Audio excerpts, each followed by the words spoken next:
महाराज की जय. वंशी विभूषित करान्नवनीरदाभा पीतांबरा दरुणबिंब फलाधरोष्टा पूर्णेन्दु सुंदर मुखादरविंद नेत्रा कृष्णात् परम किमपि तत्त्वमहं न जाने श्रुति स्मृति पुराणानालयं करुणालयम् नमामि भगवत्पादं शंकरं लोकशंकरः. शास्त्रं शारीरकमीमांसा देवस्तु परमेश्वरः आचार्यः शंकराचार्यः सन्तु मे जन्म जन्मनि. कृते श्री गणकाचार्य त्रेतायां मुद्गलो मुनि द्वापारे भृगुव्यासौ च कलौ तु शंकर स्मृतम्. शंकरः शंकराचार्यः सद्गुरु सर्वसन्निभः सर्वेषां शंकरः सन्तु सच्चिदानन्दरूपिणः. ज्ञानदं सद्गुरुं शान्तम् अज्ञानारण्यदाहकम् नमामि श्रीमच्छंकरधारिणम्. तदा शिवसमारम्भम् शंकराचार्य मध्यमा अस्मदाचार्य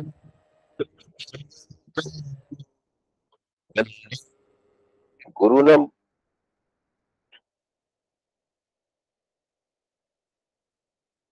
वंदे गुरु परंपराम्. सद्गुरुनाथ महाराज की जय. परम पूज्य सद्गुरु डॉक्टर काका यांच्या चरणी शिरसाष्टांग वंदन करतो. परमपूज्य मंदाताई यांना साष्टांग नमन करतो आणि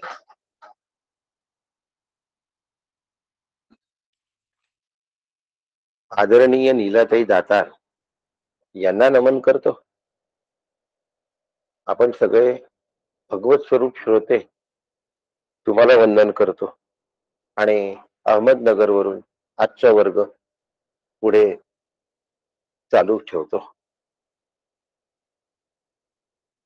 आपण सगळे मिळून एकदा शांतीपाठ म्हणूया आणि मग आपल्या अभ्यासाला सुरुवात करूया.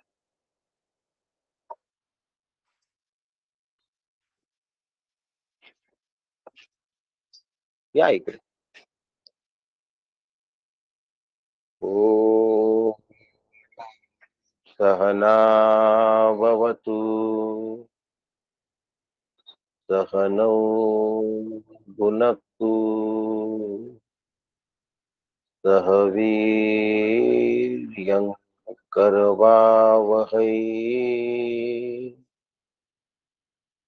तेजस्विनावधीतमस्तु मा विद्विषावहै. ओम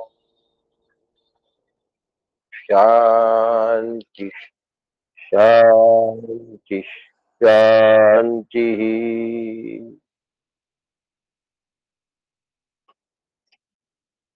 हरि ओम.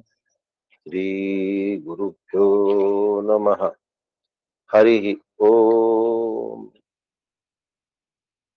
आजचा मंत्र आहे न नरेण वरेण प्रोक्त एष सुविज्ञेयो बहुधा चिंत्यमाना अनन्य प्रोक्ते गतिरत्र नास्ति अनियान यतर्क्य मनु प्रमाणात.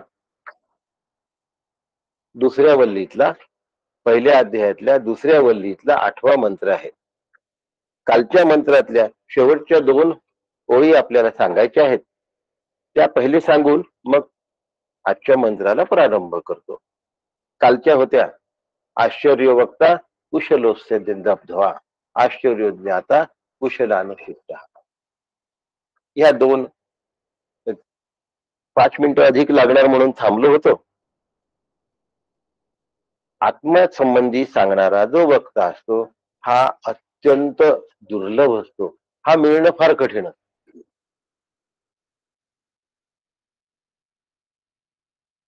काल आपण संध्याकाळच्या प्रवचनात बघितलंय अव्यक्तो यमचिंत्योय. आत्मा कसा आहे? अव्यक्त आहे. आत्मा कसा आहे? अचिंत्य आहे. आत्मा कसा आहे? अविकारी आहे. आता अव्यक्त आत्म्याला व्यक्त करणं हे त्या आत्म्याच्या अनुभवाशिवाय शक्य होत नाही. आणि म्हणून आश्चर्य वक्ता असा वक्ता विरळ आहे. काकांनी त्याला विरळ शब्द वापरला. बाकी लोकांनी असा वक्ता प्राप्त होणं हे आश्चर्य आहे असं म्हटलंय. आणि काकांनी हा फार विरळ आहे असं असा सहसा सापडत नाही. आणि म्हणून भगवद्गीतेने म्हटलंय आश्चर्यवत पश्यति कश्चिदेनम आश्चर्यवत वदती तथैव चान्यः. आश्चर्यवत चैनमन्यः शृणोति श्रुत्वाप्येनं वेद न चैव कश्चित. गीतेचा हा श्लोक घेणार नाहीये. यातला थोडासा भाग आश्चर्यवत वदती तथैव चान्यः. आश्चर्य वक्ता कुशलोस्य लब्ध्वा याचं स्पष्टीकरण आश्चर्यवत वदतीमध्ये आहे. अरूप आत्मा आहे त्याच्याबद्दल बोलायचं आहे. अनिर्वचनीय आत्मा आहे त्याच्याबद्दल वचनांचा काय करायचं आहे? मागोवा घ्यायचा आहे. डॉक्टर पागराव तुमचा व्हिडिओ रोज सुरू असतो.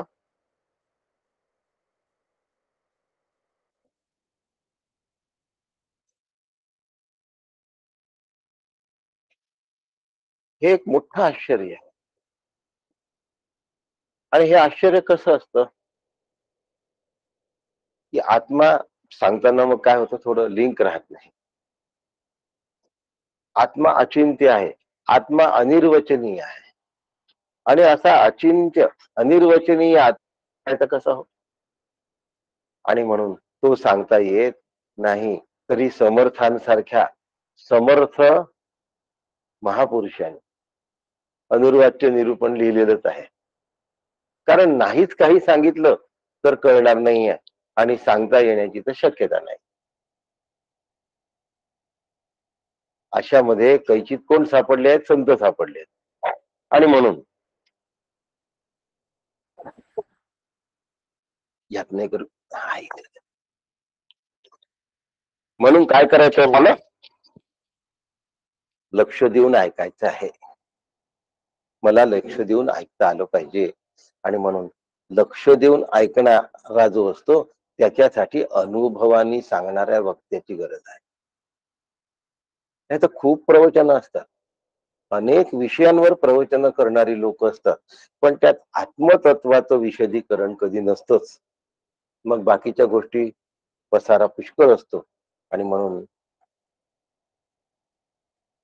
जर आत्मतत्व कळलं तर आवरण दोष नाहीसा झाला म्हणून समजा. काल आपण काय सांगितलं होतं? मलदोष आणि विक्षेप दोष. मी देह आहे असं घट्ट वाटणं, भयग्रस्त असणं, चिंताग्रस्त असणं, विशेष विचारात राहणं मलदोष आहे. तिकडे तिकडे मन भटकणं विक्षेप दोष आहे. आणि मी ब्रह्म आहे असं न वाटणं हा आवरण दोष आहे. मी ब्रह्म आहे असं वाटतच नाही. मी वडील आहे असं वाटतं, मी आई आहे असं वाटतं, मी पैसेवाला आहे असं वाटतं, पण मी ब्रह्म आहे असं वाटत नाही. आणि म्हणून मग त्याच्यासाठी काय करावं लागतं? ब्रह्मरूपच झालेले श्री गुरु जर प्राप्त झाले तर मी ब्रह्म आहे ही वृत्ती उसळते, नाहीतर ही वृत्ती उफाळत नाही. म्हणून नारद भक्ती सूत्र म्हटलं प्रकाशते वपी पात्रे. क्वचित कुठल्या तरी पात्रामध्ये, पात्र म्हणजे भांड, आणि मग पुढे त्या पात्राचं वर्णन केलंय, हिरण्मयेन पात्रेण उशी पर्युषितम यत्, असं वर्णन केलं आहे. आणि या ठिकाणी आचार्य म्हणतात, त्याचं डॉक्टर काकांनी स्पष्टीकरण केलं, आणि ऐसा मिळता वक्ता. कसा वक्ता मिळाला? असा आत्मज्ञ होय श्रोता. त्यांनी श्रोता खऱ्या अर्थाने आत्मज्ञ होतो. म्हणून नुसते विद्वानांची भाषण ऐकून आपलं कल्याण नाही होऊ शकतं. आत्मज्ञ पुरुषापेक्षा विद्वान आणखीन चांगलं बोलेल, पण ते बोलणं रुजत नाही, ते बोलणं आत्मतत्वापर्यंत घेऊन जात नाही. तोही दुर्मिळ निश्चित आश्चर्य रूप. काकांची 40 नंबरची ओवी आहे. म्हणून असा आत्मज्ञानी मिळाला तर त्याच्याशी प्रापंचिक गोष्टी न करता, नाही तर मग काय जोडल्या जातात. आमची नेहमीची रेकॉर्ड. म्हणून आत्मज्ञानी मिळतात त्याच्याकडनं श्रवण करावं. काना वचनाची या भेटी वस्तू होऊन, काना वचनाची या भेटी काय परिसाची काही किरीटी वस्तू होऊन उठी कवणू एकूजो. ही जी काना वचनाची भेट झाली तर होऊ शकतं वस्तू होऊन उठी मी ब्रह्म आहे असं वाटायला लागलं. आणि हे वाटायला लागणं सुद्धा काय आहे? कल्याणकारी आहे. मी आई आहे, मी वडील आहे, मी सासू आहे, मी नातू आहे, मी नात आहे. ह्या सगळ्या वाटण्यांमधून आम्हाला काहीही हशील झालेलं नाही, काहीही प्राप्त झालेलं नाही. पण मी ब्रह्म आहे या वाटण्यातून परमानंदाची प्राप्ती आहे. लक्षात ठेवा. वाटून घ्यावं की नाही वाटून घ्यावं? एका मिनिटात आम्ही स्वतःला पैसेवाला आहो असं समजतो की नाही? आम्ही आजारी आहो असं समजतो की नाही? आम्ही कार्यकर्ता आहो असं समजतो की नाही? मग आम्ही ब्रह्म आहो असं का समजू नये? एवढं समजून घ्यायला प्रयत्न करायला काय हरकत? इतकं सगळं आम्ही स्वतःला समजून घेतो. मी सरकारी कर्मचारी आहे म्हणतो की नाही? मी दुकानदार आहे म्हणतो की नाही? मग सगळं आम्ही स्वतःला म्हणतो. मी ब्रह्म आहे असं म्हणा की मला. मोठ्याने नाही हा, म्हणा. आणि प्रत्येक वेळेला मी ब्रह्म आहे असा विचार कर. नुसतं म्हणत नाही सुटायचं. जो म्हणत सुटतो ना त्याचं म्हणणं शब्दातीत होतच नाही. काल भेट झाली होती. अखंड जप करतोय आम्ही. अखंड जप कशासाठी करताय? जाप्य जपेत समाधीने जाणं. जप कशासाठी करायचा आहे? समाधी प्राप्त होण्यासाठी करायचं. म्हणून जपातलं जाप्य उचलता आलं पाहिजे. कळतंय माझं म्हणणं? जपातलं जाप्य काय आहे? पेढ्यातली गोडी. जपातलं जाप्य. जाप्य नाही मिळालं, गोडीच नाही मिळाली, तर मग तो पेढा खाऊन काय फायदा झाला? का बरं नाही? कारण आमच्या तोंडाची चवच गेलेली आहे. आम्हाला तो कडू लागतो आहे. मग खाऊ का हो आम्ही? मी एका जणाला म्हटलं होतं, फार मोठी व्यक्ती आहे म्हणून मी नाव नाही सांगत. शिवथरगळीत 8 दिवसाच्या शिबिराला गेलो. त्यांना म्हटलं, इतक्या वेळ तुम्ही नाम करता घेता, तुम्हाला कंटाळा नाही येत का हो? छे छे छे असं बोलू नकोस. नाम घेण्याचा कंटाळा येतो असं कधी म्हणायचं नाही. मला आवडतं असंच म्हणायचं. मी म्हटलं, पण मला नाही ना आवडत. मला कंटाळा येतो ना. मग मी किती वेळ आवडतं आवडतं म्हणायचं? तुम्ही लाखांनी जप करता, मी पण केलेला आहे. परंतु मला कंटाळा येतो ना आता. पुन्हा दुसऱ्या दिवशी उठलं की इतके लाख माझे व्हायचे. सुरू. ते म्हणले असं नाही म्हणायचं बरं का. खूप मोठी व्यक्ती होती. म्हणून मी नाव आता सांगत नाही, कारण ते आता हयात नाही आहे. ती व्यक्ती आता हयात नाही. काका आले प्रवचनाला सुतरगळीत. मी काकांना म्हटलं, मला नामाचा कंटाळा येतो. तुम्ही जर म्हणत असाल की एवढा वेळ तू घेतच राहा, तर माझ्याच्याने नाही होणार. मला कंटाळा येतो. मी मेहनत करायला तयार आहे, पण किती वेळ घ्यायचं? ते म्हणले येणार. तो सुद्धा विषय आहे, साधन आहे. आणि साधनाचा कंटाळा येतच असतो. अरे, आता जुळलं माझी वेवलेंथ. आता जुळली माझी वेवलेंथ. म्हणजे साधनाचा कंटाळा येणारच आहे. त्याचं काय वाईट वाटून घे. काका या डायऱ्या दाखवल्या होत्या. अभ्यास करतो, पण शेवटी एक वेळ असं वाटतं की नको. म्हणजे विषय आहे असं वाटणार. थोड्या वेळ थांबून जायचं, पुन्हा करायचं. पण हे कबूल करणारे फक्त डॉक्टर काका होते.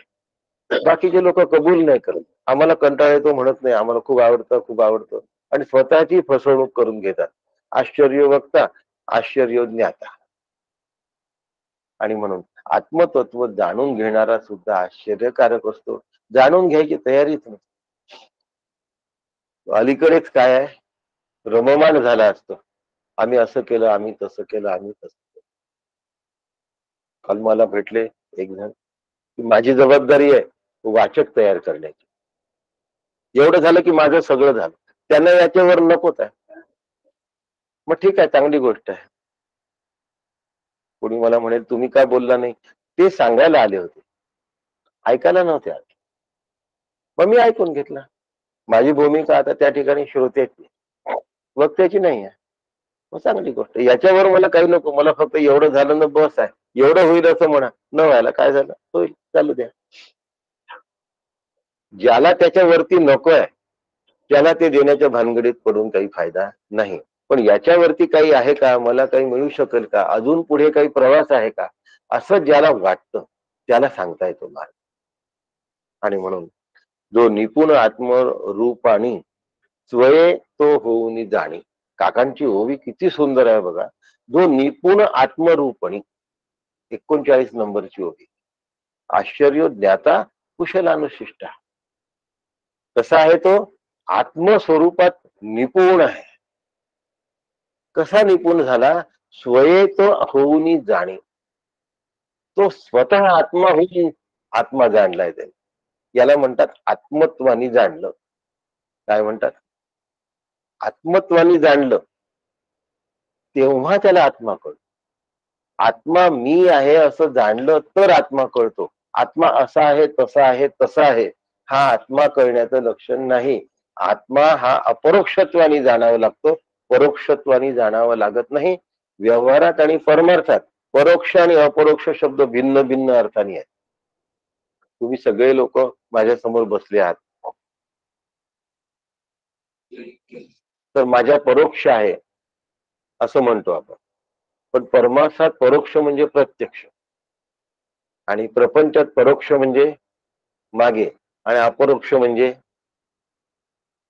समोर. तर म्हणजे परमार्थात आणि प्रपंचात ह्याचे उलटे अर्थ आहेत, आणि ते आपल्याला लक्षात घेतले पाहिजे. परमार्थाचं ज्ञान अपरोक्ष ज्ञान आहे, म्हणजे प्रत्यक्ष ज्ञान.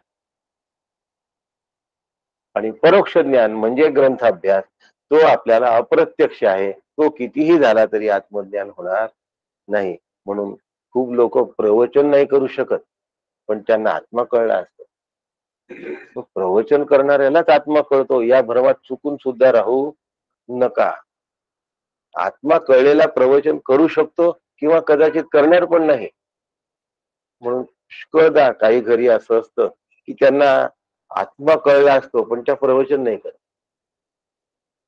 अशा एका सत्पुरुषांची माझी भेट झाली होती. आई बापट नाव आहे त्यांचं, खामगावला. प्रवचन नाही करत, पण आत्मा कळलेला आहे, आत्मज्ञान झालेलं आहे. आणि म्हणून श्रोत्रिय आणि ब्रह्मनिष्ठ अशा बऱ्याच गोष्टी असतात की ज्या गोष्टी आम्हाला कधी उमगतच नाही. आणि म्हणून आत्मा मी आहे याच्यासाठी साधना जी दिली असते ना गुरुदेवांनी, साधन प्रक्रिया दिली असते अनुग्रहकाली, ती रोज करायची असते, सकाळ संध्याकाळ. त्यातून मी आत्मा आहे हा अनुभव लवकर दृढ होतो. या ग्रंथाभ्यासातून तो दृढ नाही होत लवकर. ग्रंथाभ्यासातून बाकीचा पसारा हे होतो. पण मी आत्मा आहे या स्वयं अनुभवाला काय म्हणतात,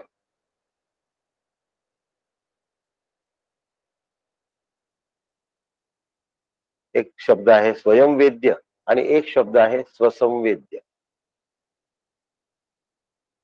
स्वयंवेद्य म्हणजे माझं मला कळतं पण दुसऱ्याला कळत नाही. उदाहरणार्थ दुःख, उदाहरणार्थ झोप. माझी झोप दुसऱ्याला कळते का, नाही.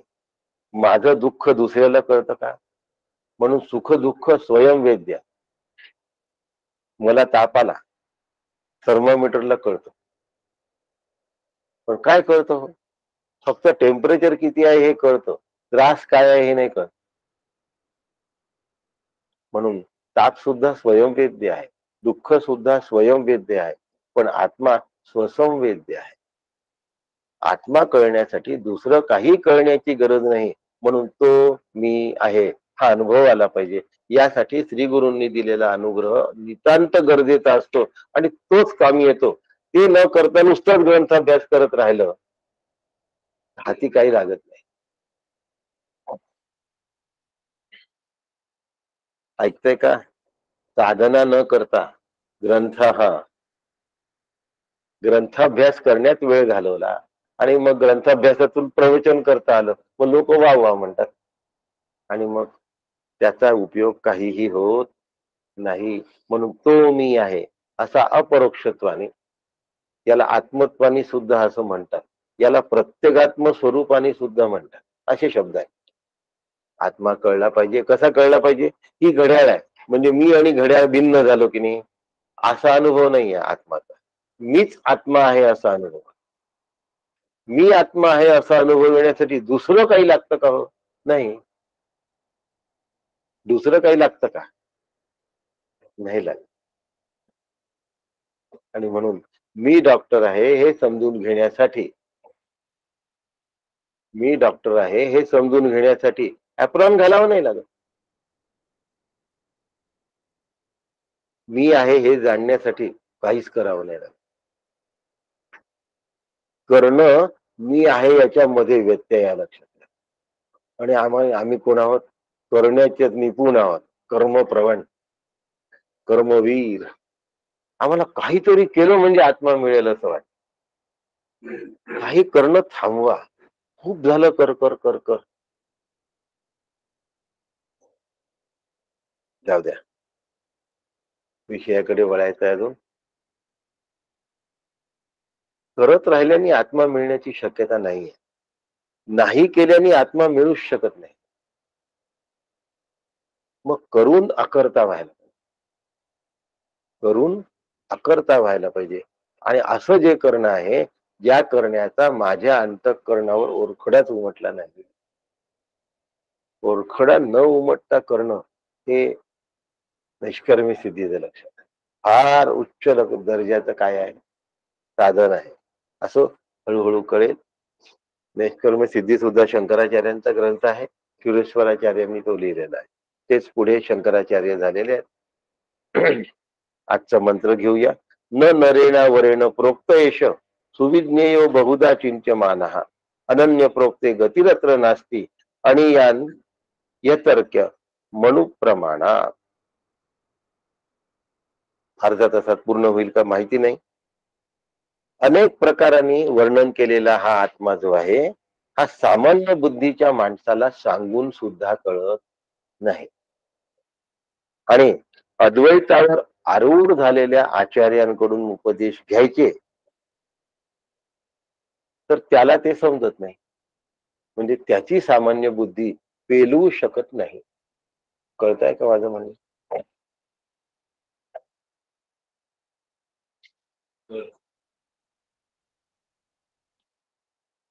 सांगतो पण, माझाच प्रसंग सांगतो. काकांकडे अनुग्रह घेण्यापूर्वीची परिस्थिती होती की साधनेला बसलं की पुढे मग लक्षातच राहायचं नाही की आपण नाम घेतो. आणि काही काळाने शक्तिपाताचा अनुभव असल्यामुळे शरीराची काय होत होती? हालचाल होत होती अतिशय. ती काही थांबायचीच नाही, कंट्रोल मध्ये राहायची. मग काकांना भेटलो.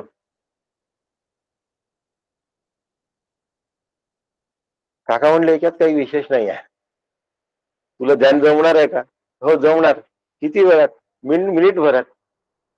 मिनिट भरात ध्यान जमणार आहे तुला? नक्की म्हण. पहा, बसून ध्यान करून दाखवलं. ध्यान करून दाखवल्यावर लवकर खाली येता येणार. मग काकांनी मस्तकावर हात ठेवला आणि ते सगळं सेट झालं.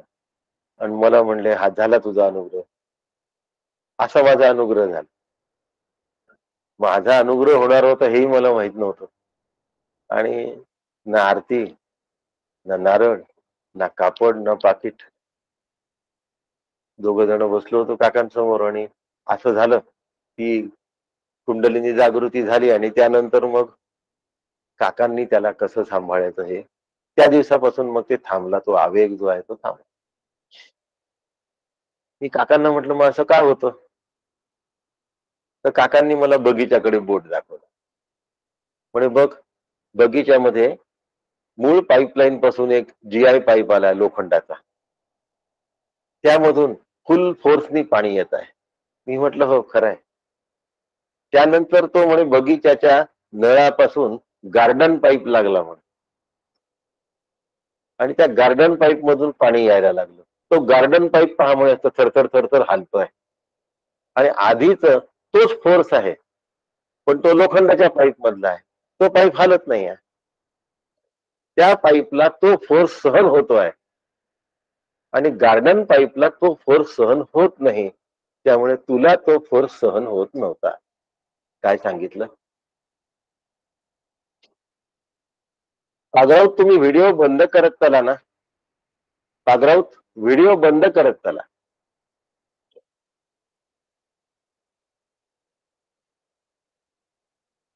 म्हणून तो मग गार्डन पाईप कमजोर होता तो फोर्स सहन करण्यासाठी. पागराव, व्हिडिओ बंद करा.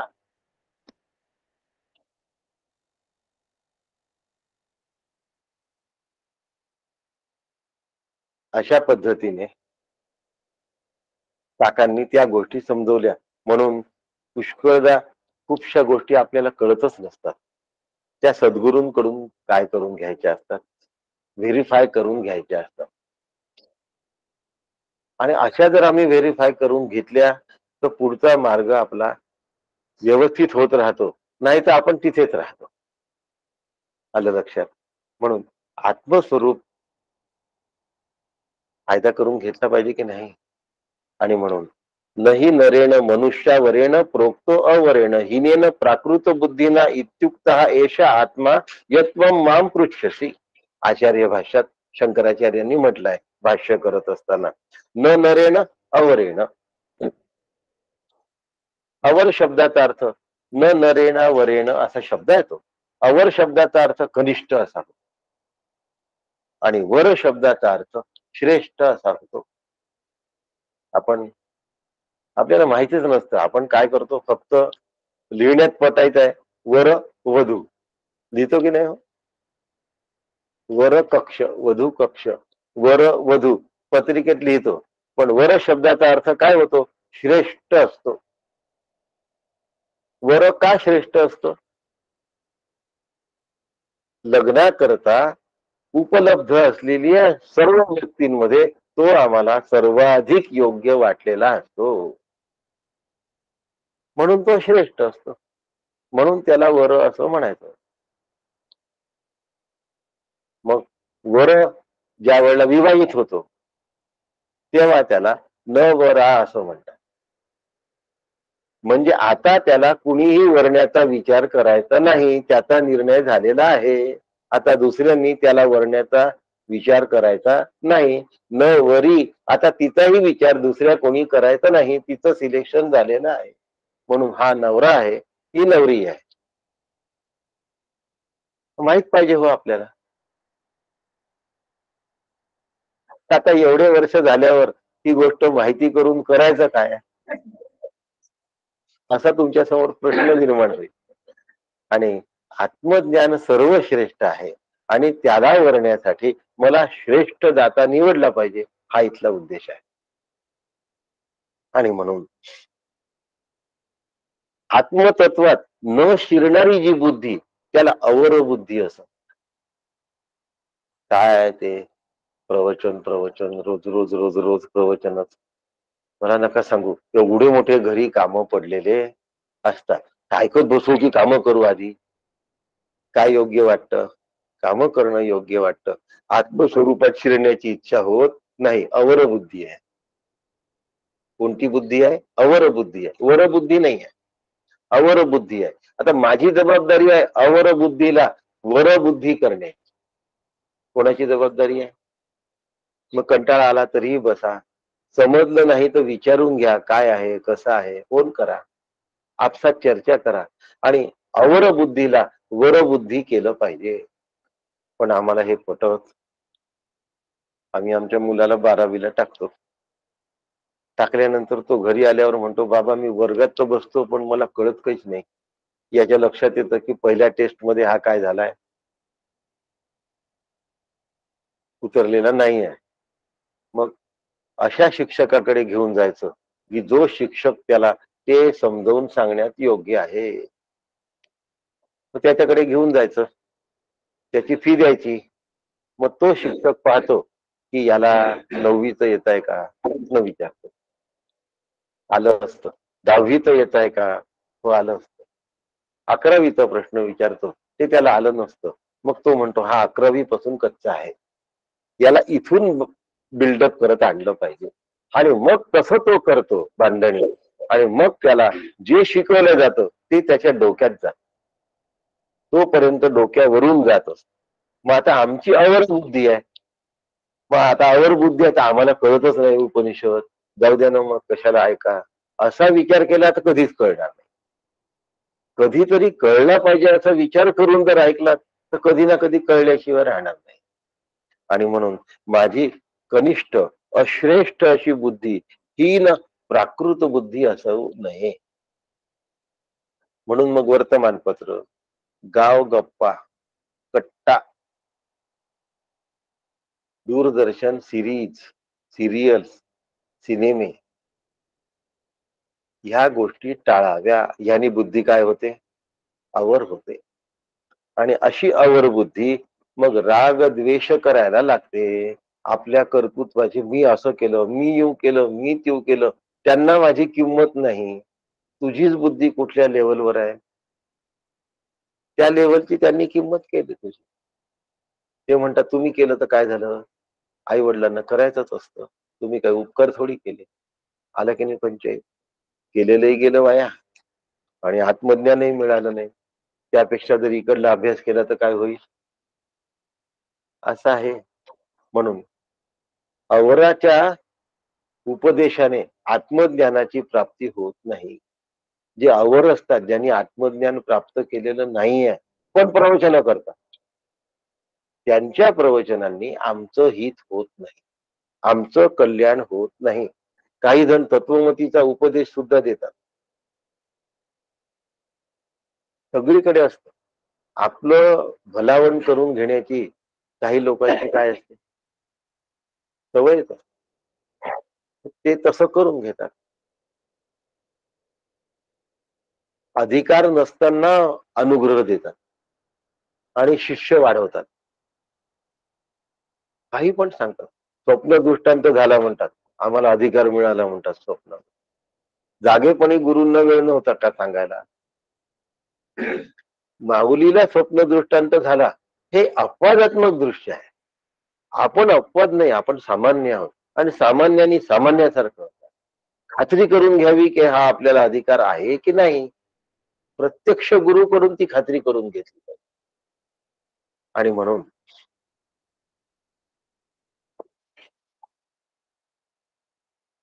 प्रापंचिक गोष्टी सोडवण्यासाठी जे उपाय सांगतात, त्या लोकांची प्रवचन ऐकायला सुद्धा जाऊ नये. असे असे पाठ करा म्हणजे असं असं होईल, तसं कोर्टाच्या केसेस सुटतील, वगैरे वगैरे वगैरे, असे प्रवचन ऐकायला सुद्धा जाण्याच्या भानगडीत पडत नाही. म्हणून जीव आणि ब्रह्म यांचं ऐक्य जो सांगतो ते श्रेष्ठ प्रवचन असतं. आणि बाकी सगळे अवर असतात. अवर प्रवचनांना आवर घालावा. कसा आवर घालणार, आपण बंद करू शकतो का, ते नाही करू शकत. आपण आपलं जाणं थांबवा. जास्त समाजाला सुधरवण्याच्या भानगडीत पडू नये. जगाच्या कल्याणात संतांच्या विभूती, ते संत बघत राहा की सुधरवण्याची वेळ आल्याशिवाय संत पण सुधरवत नाही. वेळ येण्यापूर्वी नाही सल्ला देत.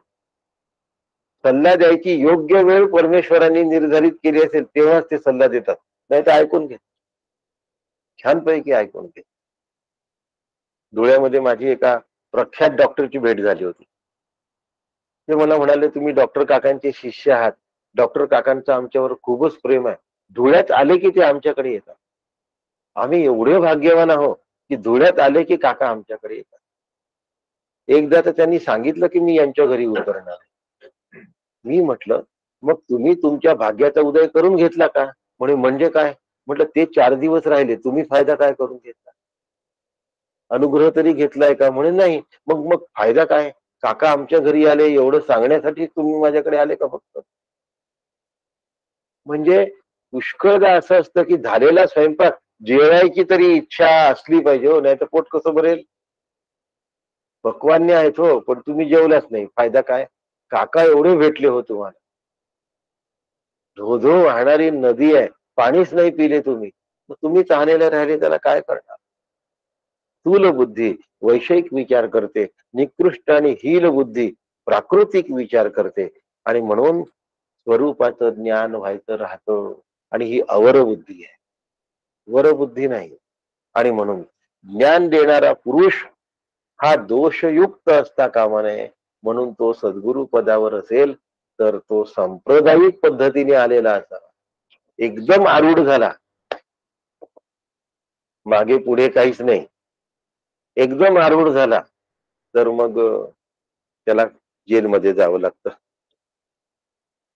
श्रोत्रिय, ब्रह्मनिष्ठ आणि दयाळू अशा प्रकारचे सर्वश्रेष्ठ वर पुरुषांनी केलेला उपदेशच आत्मरूप करतो. बाकी उपदेश आत्मरूप करत नाही. म्हणून 5-10 ग्रंथांचा तौलनिक अभ्यास केला आणि नुसतंच प्रवचनाला लागायला सुरुवात केली तर गडबड होईल. गुरूंच्या आदेशाने प्रवचनाला लागावं. आपल्या मनाने प्रवचनाला लागू नये, आपल्या मनाने अभ्यास करू नये, गुरूंच्या आदेशाने करावा. लोक आपल्याला भले आत्मज्ञानी म्हणू, आपण आत्मज्ञानी आहोत की नाही हे सद्गुरूंना कळतं, बाकी नाही कोणाला कळत. आणि म्हणून शाब्दिक ज्ञान म्हणजे आत्मज्ञान नाही, लोकांनी मानलं म्हणजे आत्मज्ञान नाही. श्री गुरूंच्या मुखातून शास्त्राध्ययन झालं पाहिजे आणि त्यावेळेला ते अध्ययन कामात पडतं. नाही तर त्याचं निधिध्यासनात रूपांतर होत नाही, जीवनामध्ये परिवर्तन होत नाही. परिवर्तन झालं पाहिजे, आपल्या प्रवचनाने समोरचा मोटिवेट झाला पाहिजे, आणि मोटिवेट करण्याचं सामर्थ्य श्रीगुरूंच असतं, आपल्या बोलण्याचं नसतं, आपल्या बुद्धीचं सामर्थ्य नसतं, श्रीगुरूंचं सामर्थ्य असतं. आणि ज्याचं मन शंका कुशंकाने ग्रासलेलं आहे तो दुसऱ्याला निशंक करू शकत. मला स्वयंपाक येत नाही, मी दुसऱ्याला शिकवू शकेन का हो? मला सायकल चालवता येत नाही, मी दुसऱ्याला शिकवू शकेल का हो? मलाच कॉम्प्युटर येत नाही, मी दुसऱ्याला शिकवू शकेल का हो? हे बटन दाबू की ते बटन दाबू असा प्रश्न जर माझ्या समोर असेल तर मी दुसऱ्याला शिकवणार आहे का? त्यामुळे ज्याचा आत्मस्वरूपाचा अनुभव आहे त्यानेच करावं, नाहीतर अनुभव नसेल पण गुरूंनी आज्ञा केली असेल तर चालेल. वक्ता पाहिजे साचार अनुभवाचा. भ्रम, प्रमाद, कर्णापाठव आणि विप्रलिप्सा हे 4 दोष आहेत. या 4 दोषापासून तो दूर असला पाहिजे. आता सगळे सांगत नाही. विप्रलिप्सा शब्दाचा अर्थ धनाचा लोभ. धनापासून नेहमी सावध राहावं. धन कधी स्वीकारू नये. पुष्कळ वक्त्यांना पैसा मिळतो, मानपान मिळतो, आणि तो पैसा का त्यांनी स्वतःसाठी वापरला तर त्याचं अकल्याण झाल्याशिवाय राहत नाही, हानी झाल्याशिवाय राहत नाही. म्हणून सगळ्यात जास्त धोका आहे. माणसाला वाटतं की छान छान उपलब्ध होत आहे, पैशासारखा धोका कोणताच नाही. असं शास्त्रदृष्टी तयार झाली पाहिजे, शास्त्राचं ज्ञान झालं पाहिजे. कितीही आत्मज्ञान झालं नसेल तर शास्त्रज्ञान होऊन श्रोत्यांच्या मनावर परिणाम होत नाही, कारण तो आत्मज्ञानी नाही, त्यामुळे तसा परिणाम होत नाही. प्राकृत बुद्धी तो प्रकृतीच्या दृष्टीनेच बोलतो, आणि मग विकार माझे आहे असं वाटतं. अशी विकारवश जी बुद्धी आहे ती अवर बुद्धी आहे, हीन बुद्धी आहे. आणि अशी जी नसते त्याला वर असं म्हणतात, त्याला श्रेष्ठ असं म्हणतात. म्हणून आत्म्याशी बुद्धी युक्त असली पाहिजे, आत्म्याशी बुद्धी तादात्म्य पावली पाहिजे, ऐक्य पावली पाहिजे, त्याला वर असं म्हणतात. अशी वरत्वाची बुद्धी ज्याच्यामध्ये असते त्याला नर असं म्हणतात. आम्ही कोण? आम्हाला श्रेष्ठ वर व्हायचं आहे. आता परमार्थातलं वर व्हायचं आहे बरं का. लक्षात घ्या. व्यवहारातले वर होऊन झालो आम्ही. आता परमार्थातलं वर व्हायचं आहे. आणि जेव्हा उपदेश सर्वश्रेष्ठ वर आपल्याला उपदेश करतो, त्यातून अज्ञान अविद्या निवृत्तीचं सामर्थ्य मिळतं. आणि म्हणून मग माझं कल्याण होतं. काका म्हणतात, म्हणून अविद्या ज्ञाना लागी एकची समर्थ या जगी, जो स्वयेची तया भोगी अद्वयानंद. एकच असतो जो अद्वयत्वानी आत्मानंदांचा भोग घेतो. अशा श्री गुरूंपाशी गेलं पाहिजे. तो श्री गुरु स्वरूपी लीन तया नित्य आत्मदर्शन. ते कायम स्वरूपाशी जोडलेले असतात, की तोची राहे होऊन निशंकपणे. त्यांना आत्म्याचा अनुभव येतो की ते आत्मरूप असतात. ते आत्मरूप असतात. जयांचे करणे निरूपण, तेची स्वय होण आपण, तोची ज्ञानदानी जाण समर्थ असे. जो आत्मत्वानी अनुभव घेतला मी आत्मा आहे, तो ज्ञानदानी करण्यासाठी समर्थ असतो. अशा समर्थांच्या भेटीने शिष्याच्या ऐसी समर्थाची वचनी भेटी सत्शिष्याकानी अवस्था पदार्था भाविनी अनुभवाई. तो आत्मा मी आहे असं अशा समर्थ सद्गुरूंच्या मुखातून जेव्हा उपदेश येतो, त्यावेळेला तो आम्हाला अनुभवाला येतो. मग आता वर शब्दाचा पुन्हा अर्थ सारांशात्मक काय आहे? ज्याच्या जीवाचा ब्रह्माशी ऐक्य झालं तो वर. कोणता वर व्हायचा आहे आता आम्हाला? जीव ब्रह्मैक्य झालं पाहिजे. काय हो, आम्हाला माहिती सगळं असतं, करत काहीच नसतं. कालच सांगितलं की नाही, सदा वसंतम हृदयारविंदे. तसं आपण म्हणतो तत्सवितुर वरेण्यम. व्रत बंद झालं की काय असतं? गायत्री मंत्र म्हणायचा असतं. मग काय असतं त्याच्यात? तत्सवितुर वरेण्यम. आम्हाला वरेण्यमचा अर्थच माहिती नाही. भर्गो देवस्य धीमहि. आणि म्हणून सर्व देवांचा भर्ग असून देवता गायत्री मंत्राच्या द्वारे त्या देवतेचं ध्यान होतं. धियो यो न प्रचोदयात. ज्यांनी तादात्म्याने अनुभव घेतलाय ना, त्याच्याशी ऐक्य पावला पाहिजे. असा तो वरेण्य म्हणजे सर्वश्रेष्ठ नर. व्रतबंधापूर्वी वडिलांचा इतके लाख गायत्री जप झालेला असला पाहिजे, तेव्हा तो मुलाला गायत्री मंत्राचा जप देण्याचा अधिकार असतो. हे किती जणांना माहिती आहे? आता वडिलांनीच जर संध्या नसेल केली तर मग मुलगा काय करेल? वडिलांनीच जर गायत्री जप केला नसेल तर ते त्यावेळेला त्याला गायत्री जप सांगून त्याचा परिणाम मुलावर होईल का? मग सोहळा होतो, खूप लोक जेवायला येतात, व्हिडिओ फिल्म निघते.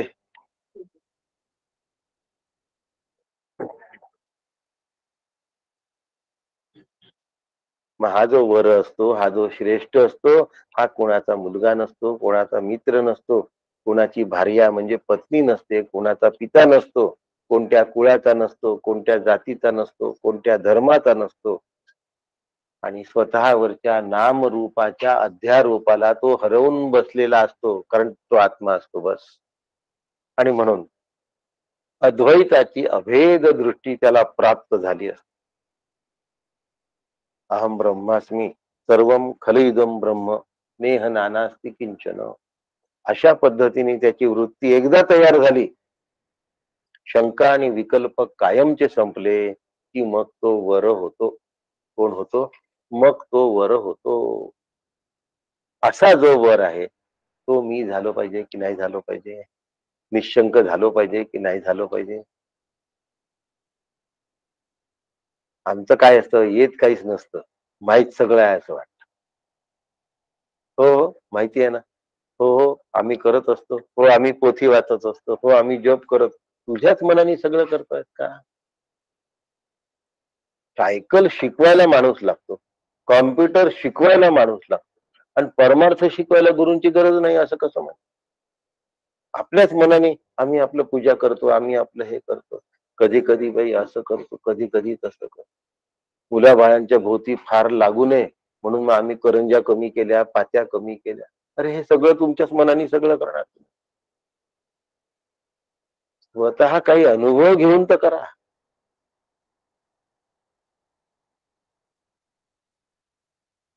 काय ते दिवा लावण्याचं कौतुक आणि दिवा विझला की धस.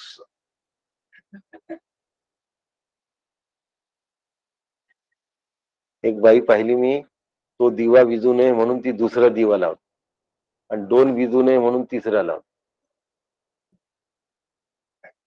दिवाळीच करा मग.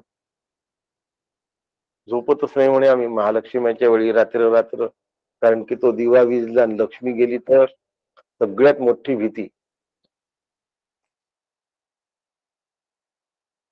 मुलं बाळा इस्टेटीसाठी भांडतात. हा सण तुमच्याकडे, तो सण हा मी नाही करणार, हा मी नाही करणार. पण लक्ष्मीपूजन दोघंही करतात. तिथे विभागणी नाही करत. काय हो, नाही नाही लक्ष्मीपूजन झालं पाहिजे. अरे मग तो त्याच्या घरी होत आहे, मग तुझ्या घरी कशाला पाहिजे? का बरं, गणपती त्याच्या घरी गेला तर तुझ्या घरी नाही केला तर तुला जमत आहे, लक्ष्मीपूजन त्यांनी केलं तर तुला नाही केलं तर का नाही जमू?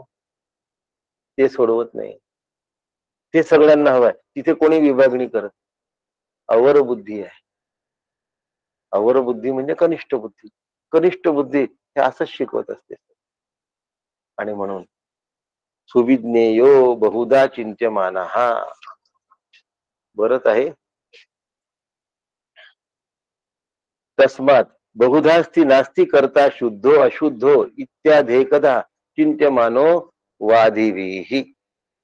अनेक दर्शन असतात, अनेक मतमतांतर असतात आणि ते परस्परांना काटण्यासाठीच काही लोक अभ्यास करतात.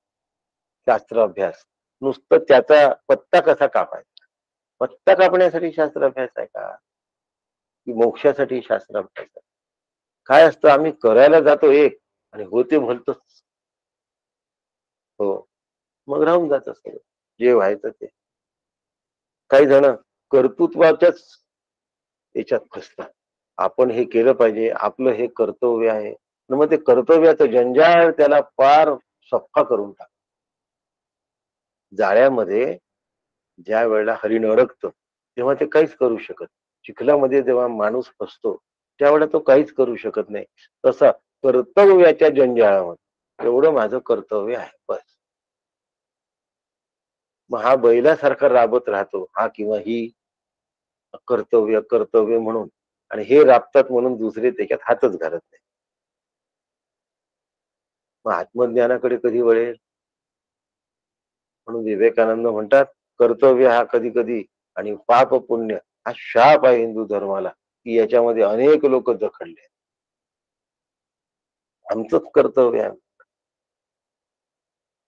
एक म्हणे तो आहे, एक म्हणे नाहीची जाण आहे, शब्दारण्य कोण राहे भ्रमल्या विण. काही जण प्रवचनामध्ये गुंततात, काही जण कर्तव्यामध्ये गुंततात, काही शास्त्र आणि विचारांमध्ये गुंततात, काही जण इकडे फिरकतच नाही. या कुणालाही आत्मज्ञान होण्याची शक्यता नाही. मग कसं हो? सुविज्ञेयो बहुधा चिंत्यमाना. आत्मा आहे किंवा आत्मा नाही या चर्चेमध्ये लागू नका. आत्मा कदाचित असू शकतो, आत्मा कदाचित नसूही शकतो, अशा सुद्धा विचारामध्ये राहू नका. याचं कारण याला बालिश विचार असं म्हणतात. सांगू का? अस्ति नास्त्यस्ति नास्तिती नास्ति नास्तितो वा पुनः चल स्थिरो भयाभावो रावृणो तेव बालिश. मांडुक्य कारिका म्हणतात. आणि म्हणून मूर्ख लोक परमात्म्याला अभाव रूप समजून, आहे नाही समजून त्याच्यावर कोट्या करत असतात. त्यामध्ये रमू नये. एका ठिकाणी श्रद्धा ठेवावी ती शास्त्रावर आणि शास्त्र सांगणाऱ्या आत्मरूप श्री गुरूंवर ठेवा. आणि तिथे यजुर्वेद संहितेत सांगितलंय, तत्पश्य तद्भवत तदासीत. तत्पश्य म्हणजे ब्रह्माला पहा, तद्भवत ब्रह्मच व्हा, तदासीत ब्रह्मच होऊन राहा. तत्पश्यत तद्भवत तदासीत. घटाला पाहिलं होतं, घट होतो का आपण? हत्तीला पाहिलं होतं, हत्ती होतो का आपण? घराला पाहिलं होतं, घर होतो का आपण? मग ब्रह्माला पाहिलं होतं, ब्रह्म होऊ का हो आपण? असा प्रश्न निर्माण. आणि याचं उत्तर हो असं आहे. घटाला पाहिल्याने घट नाही होणार, हत्तीला पाहिल्याने हत्ती नाही होणार, घराला पाहिल्याने घर नाही होणार, पण ब्रह्मानुभव पाहिला तर ब्रह्मरूपच होईल. काल एक उदाहरण दिलं होतं अंतर्भावामध्ये, की तो जो किडा आहे ना भुंगा, तो येऊन टोचत राहतो आणि मग हा सतत भुंग्याचं चिंतन करतो आणि भुंग्याचं चिंतन टोचत राहिल्यामुळे केल्याने याला पंख फुटतात आणि मग हा भुंगा होतो. का भुंगा होतो? भुंग्याने दिलेली ती काय आहे? लार्वा स्टेज आहे, त्याची अळी आहे ती, आणि त्या अळीला पंख फुटण्यासाठी तिला टोचावं लागतं, पण ती भुंगाच टोचतो तिला. आणि त्या भयाने त्याला वाटतं याच्या पछाडीतून मी सुटलो पाहिजे, आणि म्हणून मग तो जास्तीत जास्त पंख आणण्याचा प्रयत्न करतो, म्हणून त्याला पंख येतात आणि मग तो उडायला लागतो. टोचण्याच्या मागचा उद्देश बघ. तसं ब्रह्माला पाहिलं तर ब्रह्मच होतो, भुंग्याने टोचलं तर भुंगच होतो.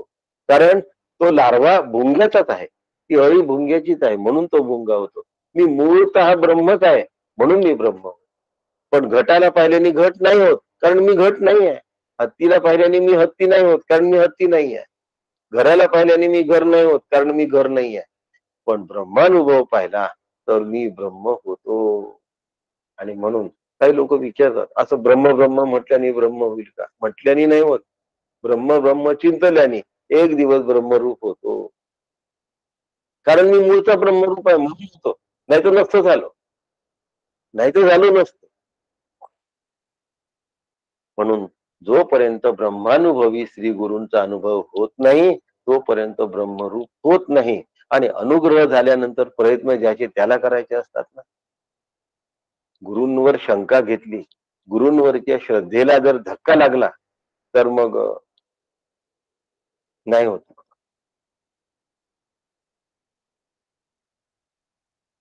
वेळ झाली आहे, त्यामुळे शुद्ध ज्ञान का होत नाही याचं स्पष्टीकरण उद्या देतो आणि गोष्ट आता सांग. एका ऋषीच्या आश्रमामध्ये छान कुटी होती. अनेक लोक यायचे, त्यांना ते उपदेश करायचे, अनुग्रह द्यायचे आणि लोक अतिशय आनंदात निघून जायचे. आता त्या आश्रमामध्ये अनेक झाडं होती, त्या झाडावर एक माकड होत. त्या माकडाला असं वाटलं की हे गुरु माणसांना उपदेश देतात आणि आम्हाला देत नाही, हे पक्षपाती आहे. काय आहेत? पक्षपाती आहेत, हे बरोबर नाही करत. त्या माकडाला कसं समजवणार? तो गेला, कुटीमध्ये शिरला. ऋषी म्हणाले, का रे, कसा काय आलास? म्हणे, तुम्ही पक्षपात करता. कसा पक्षपात करता? माकडांना नाही अनुग्रह देत, फक्त माणसांनाच अनुग्रह देता. आम्हाला तुम्ही अनुग्रह द्यायला पाहिजे. गुरु म्हणाले, तुझं म्हणणं बरोबर आहे. आता मी गावाला चाललेलो आहे, आल्यावर पहिला अनुग्रह तुला. कोणाला? खूप आनंद झाला त्या माकडा, की आपल्याला आता ऋषींकडनं अनुग्रह मिळणार. म्हणे, एक छोटस काम दिलं तर करशील का रे? म्हणे, सांगा. हं?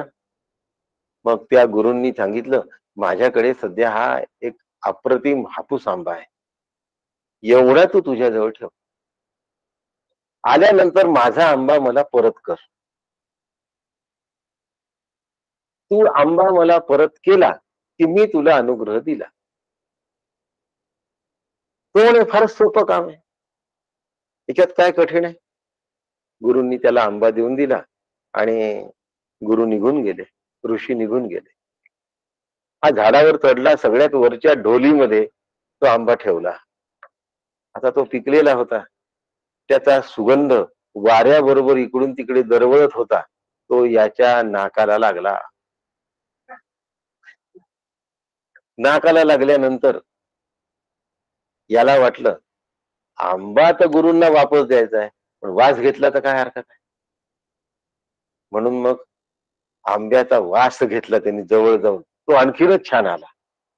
मग तो सारखा सारखा वास घ्यायला लागला. वास घेता घेता एकदा जरा त्या पिकल्या आंब्याला त्याचं नाकच लागलं. त्यामुळे वरचं साल काय झालं, वरचं साल त्याचं निघून गेलं. पिकलेल्या आंब्याचं वरचं साल निघून गेलं तर त्यांनी विचार केला की आता तर तो रस टपकून राहिलाय. टपकलेला रस तर काही गुरु खाणार नाही, तेवढा चाटायला काय हरकत आहे.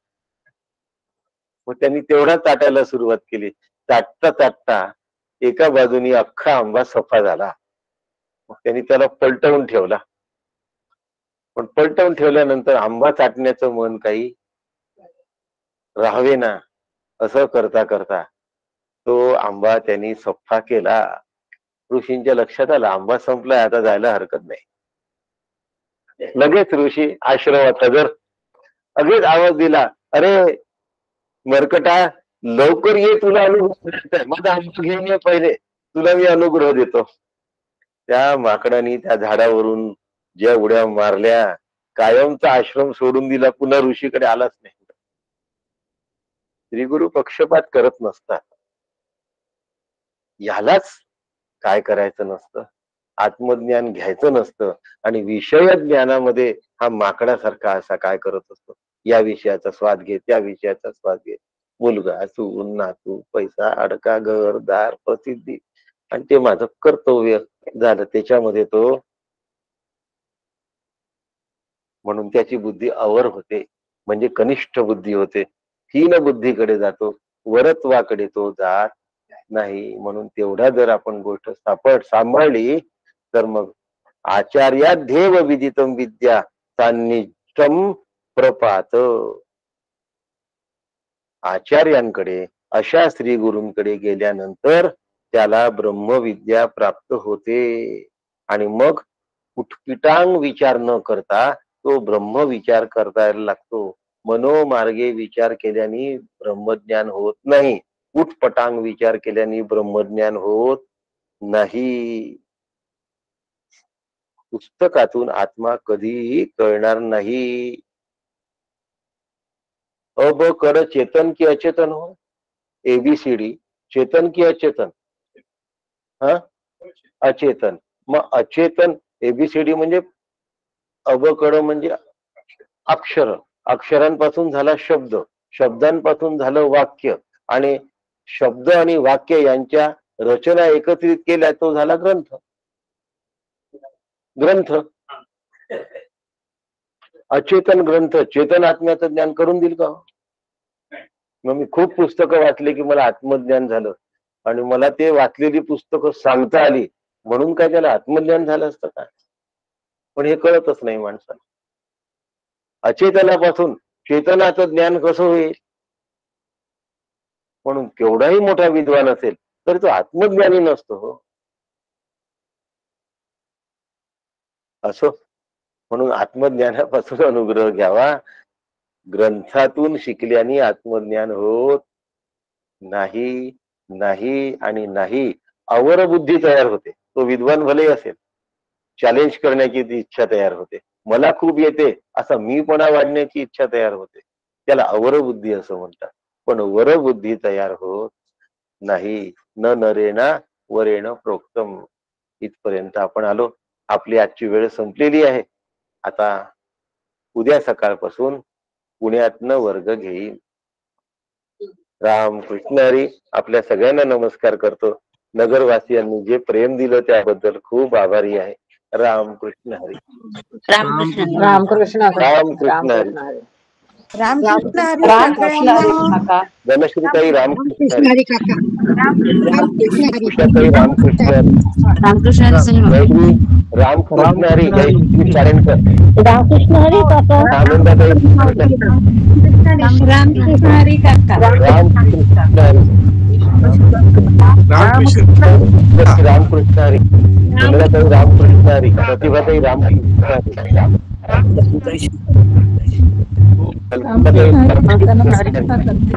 रामकृष्ण हरी.